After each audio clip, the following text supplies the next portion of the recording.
We are recording the interview of Charlie Barnwell. This interview is being conducted by Jennifer Seavey from Wright State University's Veteran Voices Project. This interview is being recorded at Wright State University in Dayton, Ohio. It is 1:45 p.m. on September 7th, 2017. Okay, Charlie, where and when were you born? I was born in Burlington, North Carolina in March 1947. Who were your parents and what were their occupations? Father was J.C. Barnwell, mother Elizabeth Wade Barnwell. My mother was a homemaker. My father was an appliance repair person. Do you have any siblings? I have a brother and two sisters.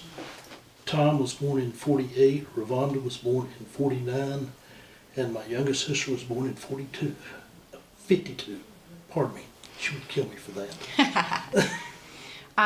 Did any of them serve in the military? My brother, I joined in December of 66, my brother joined in December of 67. It was the Vietnam era, so you joined or went to Canada. What were you doing before you entered the service? After graduation from high school, I went to work in one of the textile mills, and I was working there third shift, and decided I really didn't want to do that the rest of my life. So I joined the service. You joined, okay. And which branch did you join? My best friend and I went to the Navy, went to the recruiter, and we joined the Navy recruiter. I joined the Navy. He joined the Army and ended up being a Green Beret. Couldn't talk me into going to the Navy with me. So, about how old were you when you joined? I was 18. Okay.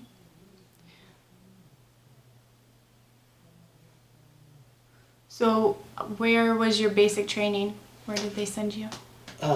In the Navy, you went to the Great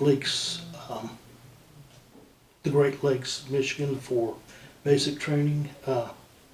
From there, I was assigned a naval specialty school, went to Memphis, Tennessee, and spent 3 months there with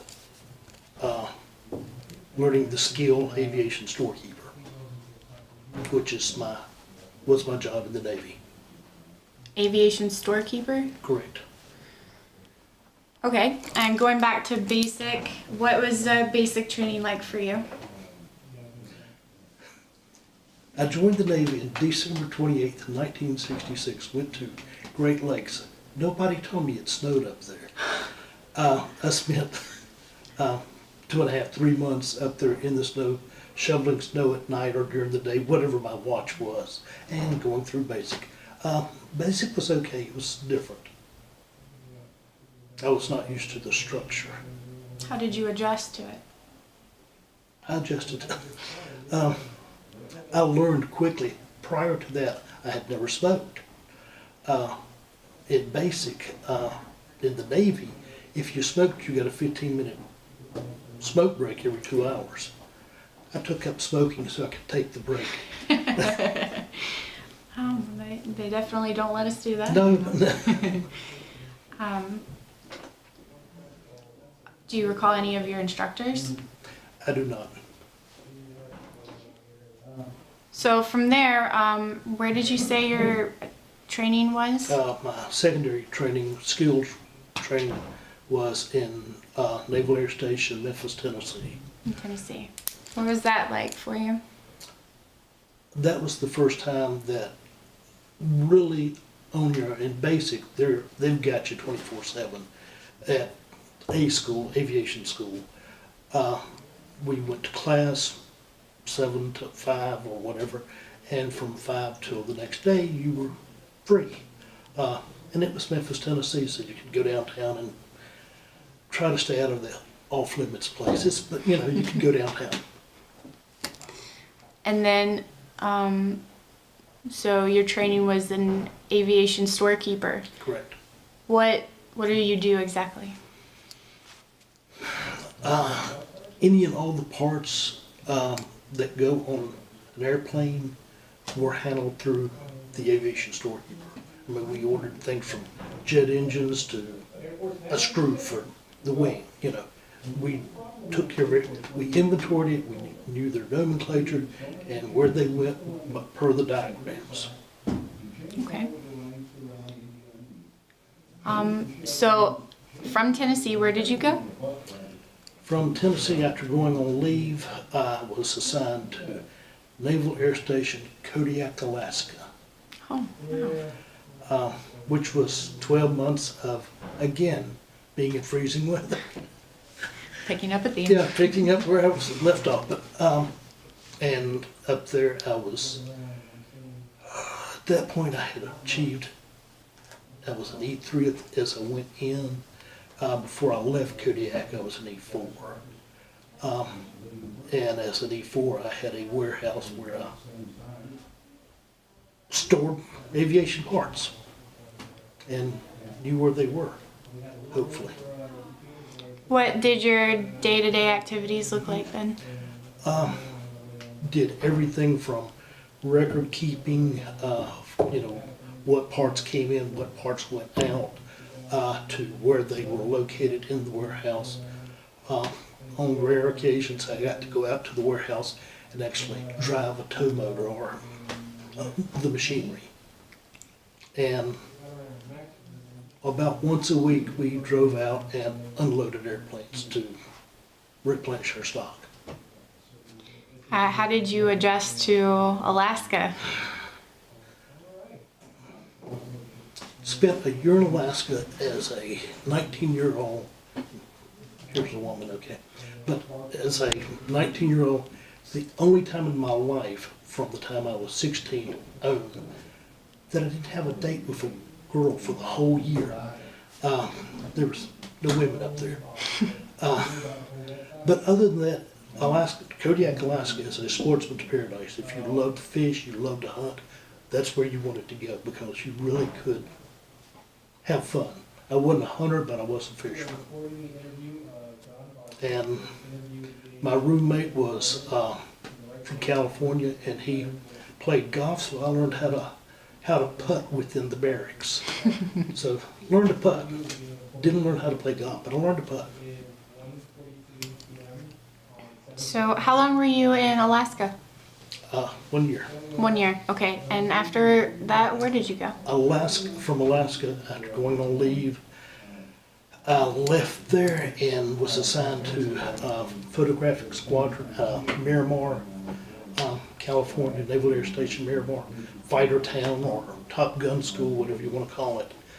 I was assigned to the photographic squadron. I was there for about 6 weeks, and a second class, I had received my orders for being promoted to second class or E5. And I was approached by another E5 who had just had a baby within two weeks or something like that. He had received orders to Utapao, Thailand, and he really didn't want to go. He asked me, would you trade orders? I was single, didn't know any better, so I said yes, and we traded orders, and from there I went for 4 days of leave, and then I went to Utapao, Thailand, dressed in navy blues, which are wool, by the way. Been in Great Lakes in the snow, been in Alaska in the snow, and I went to Utapao, Thailand, which is like the 5th parallel. I suffered the first 24 hours until I was able to get out of the blues.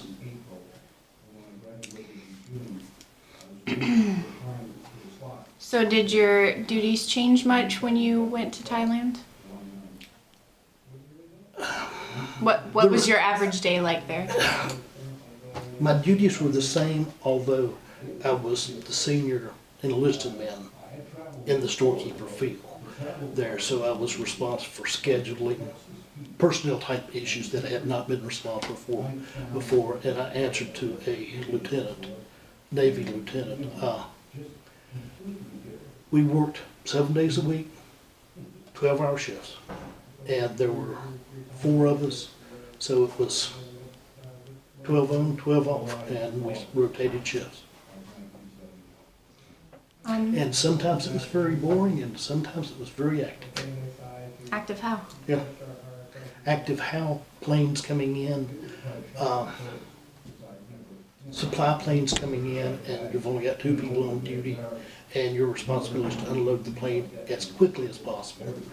So you were busy for 12 hours. Other times our P3 Orions flew the coastline of Vietnam 24 hours a day.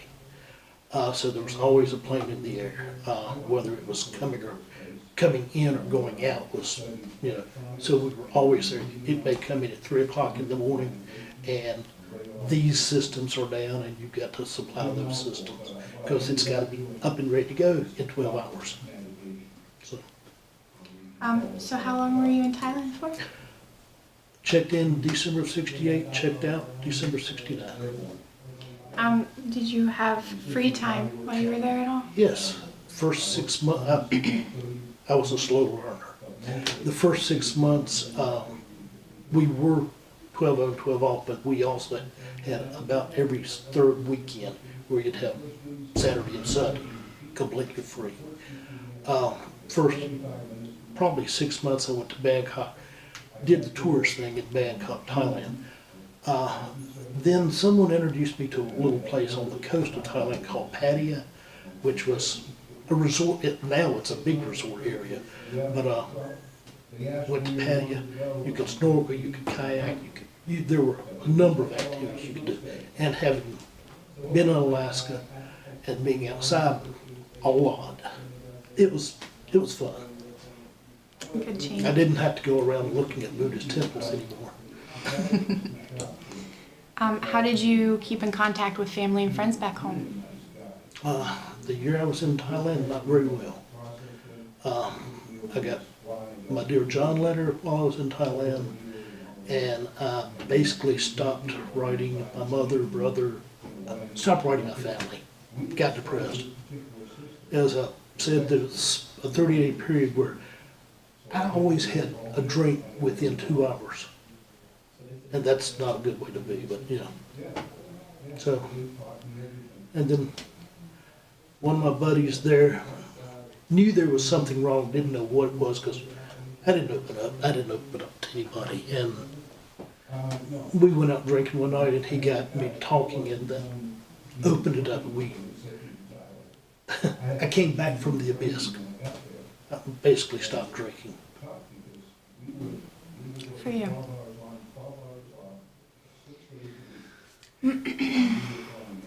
Do you still keep in contact with anyone you served with?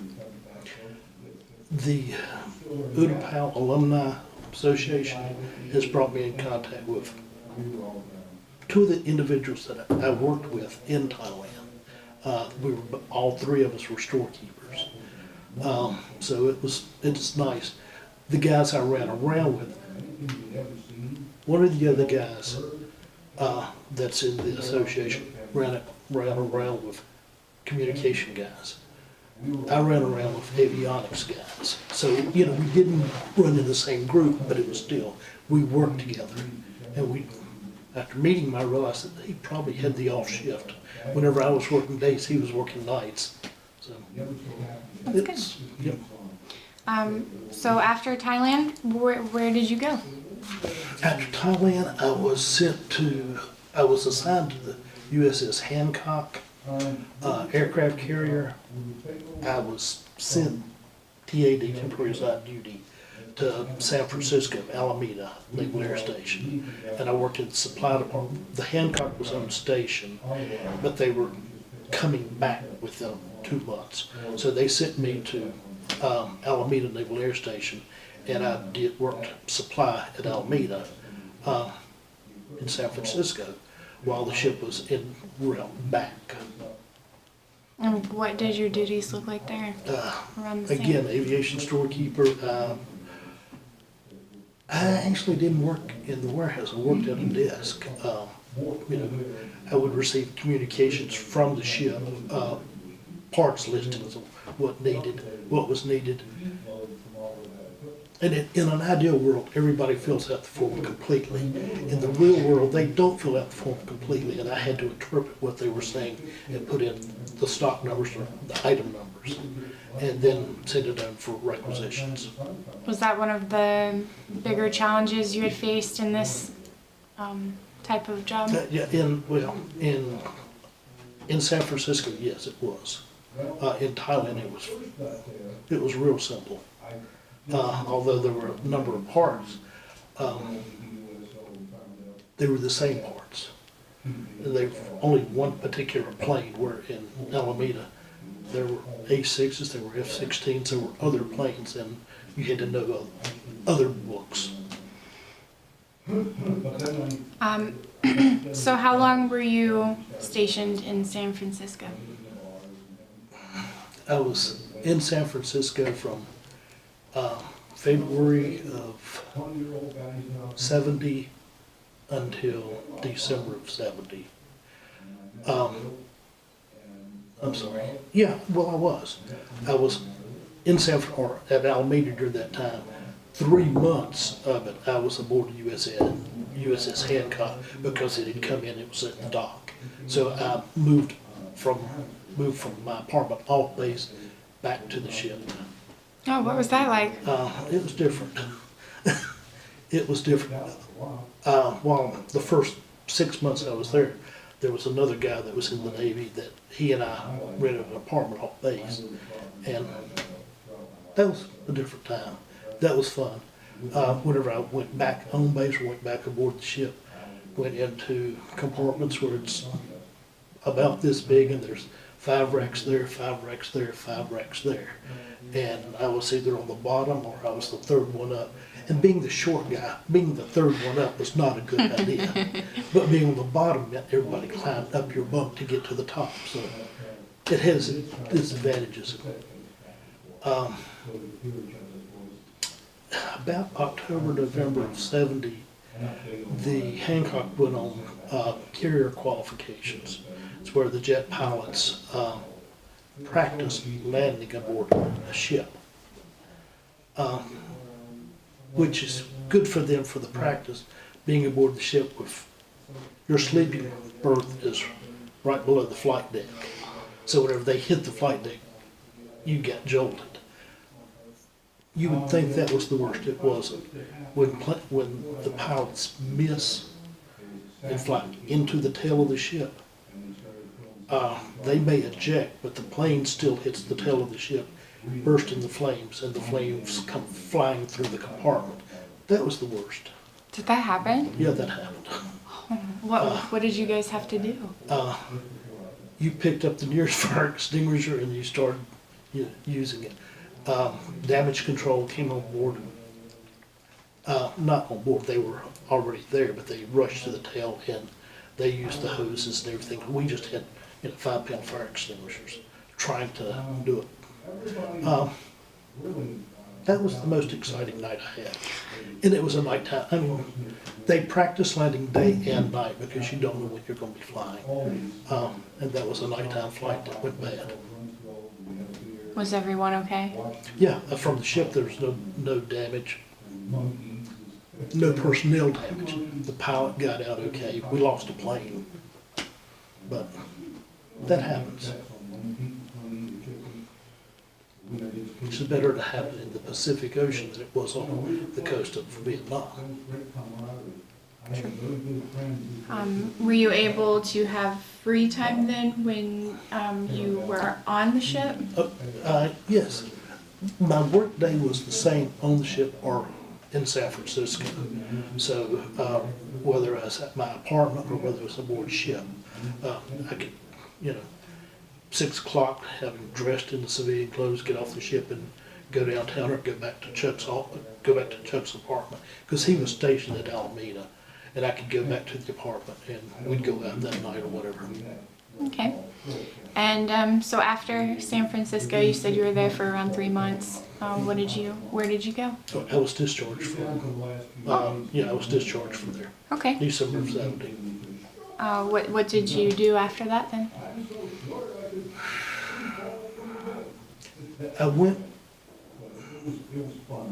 October of '70 is probably better. October of '70, I took leave. I came back to North Carolina because of a girl. I was also seeing a girl in California, and I was trying to decide where I was going to stay. And I went back in October, and the girl I was seeing was the one that had sent me the Dear John letter. Saw her, and I drove up and said, you know, I'd heard an appropriate song as I was coming up. It was called Last Date. And I said, this is really, I figure, our last date. We're going to part as friends. She worked hard to change my mind that night and that week. So I decided, okay, I'm going to leave California. I am going to come back to North Carolina. See, there might be a future here with her. Came back to North Carolina and started school, went to school at night, and worked at a transportation company during the day, 8 to 5, and then went to school 3 to 4 hours a night for 4 nights a week. What were you going to school for? My degree is in accounting. It took me 7 years to get my accounting degree, but I got my accounting degree. Congratulations. You know, it's just, and that was, by the way, the girl I went back to North Carolina for, I was married to her for 43 years. So Good choice. it was a good idea. Good for you. Yeah. So you said you were working in transportation? Right, correct. For how long? I'm sorry. Transportation was only like 2 years. From there, I went into, I was a banking officer for a local bank that became the Bank of America, which became whatever they are. No, I'm sorry. It was a bank that became NCNB, which became Bank of America. I stayed in banking for 7 years, and I received a better offer. I had my accounting degree at that point, and I received an offer to become a controller for a company, and I jumped at it. A controller? Yeah, CFO. CFO? Mhm. Okay.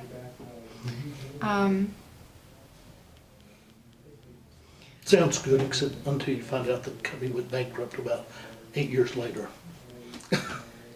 So where were you during the Vietnam? I was at New Thailand. Okay.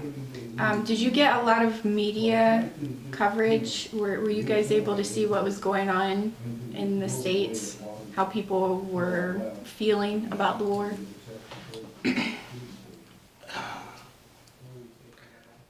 I don't know about media coverage. I did know the feeling.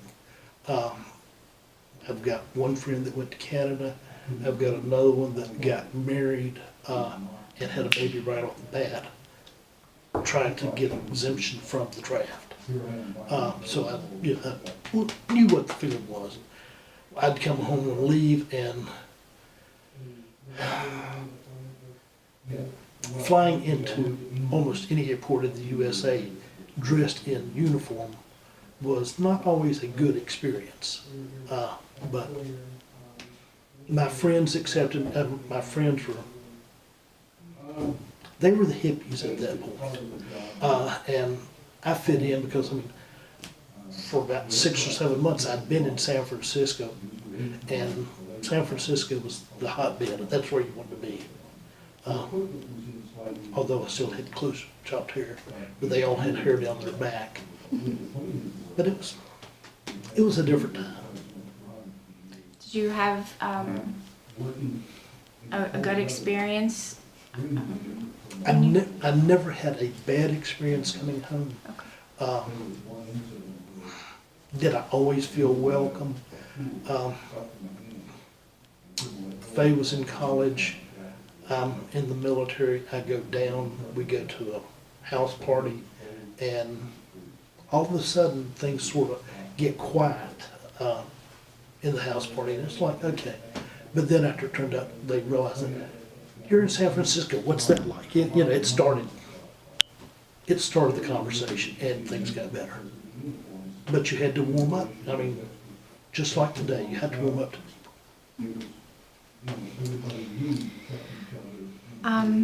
Are you a part of any veteran organizations? no, other than the Utah Alumni Association. How did you become a part of the reunion? I was looking for Navy people that I'd served in Thailand, and I went online and found the Utapao group, and then I found, well, there's only 4 Navy guys. Utapao was a Royal Thai Naval Airfield, but it's where the B-52s and the KC-135s flew out of, so it was 5,000 Air Force guys and 100 Navy guys. So it was, finding Navy guys on that base was hard.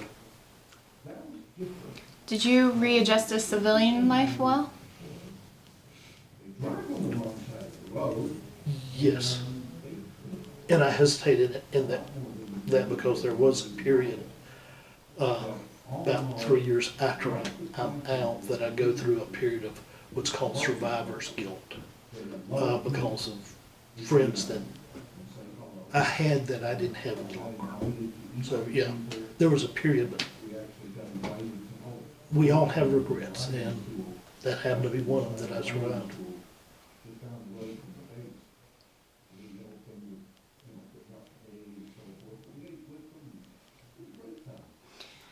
Okay, so we're winding down now. How did your military experience affect your life? The year in Thailand and San Francisco basically taught me that you're on your own, period. Regardless whether you're part of a group or an organization, you're on your own, so you need to make your own plans and be true to yourself, if nothing else. There were mistakes that were made while I was in, but there were good times and lessons learned that affect me now. Here I'm 70 years old and I'm still living because of some of those things that I did earlier. I'd never, in my fondest dreams, I never thought I'd live to be this old. I'd have taken better care of myself.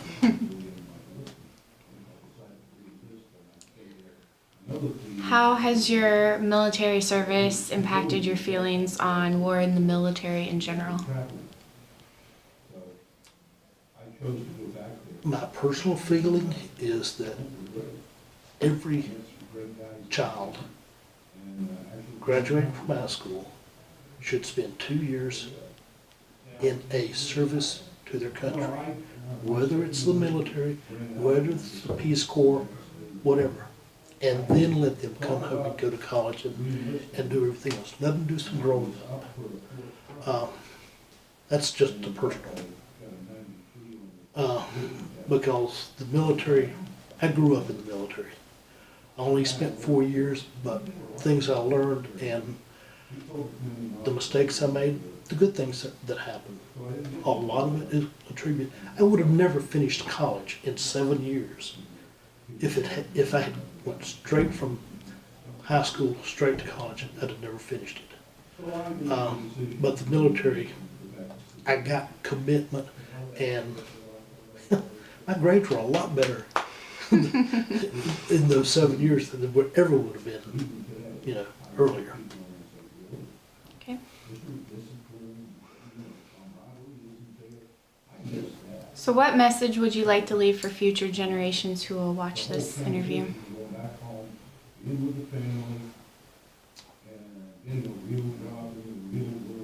Things happen in your life that are good or bad. How you react to them shapes you for the rest of your life. So accept the bad and cherish the good and live your life. Is there anything that we haven't discussed that you would like to share?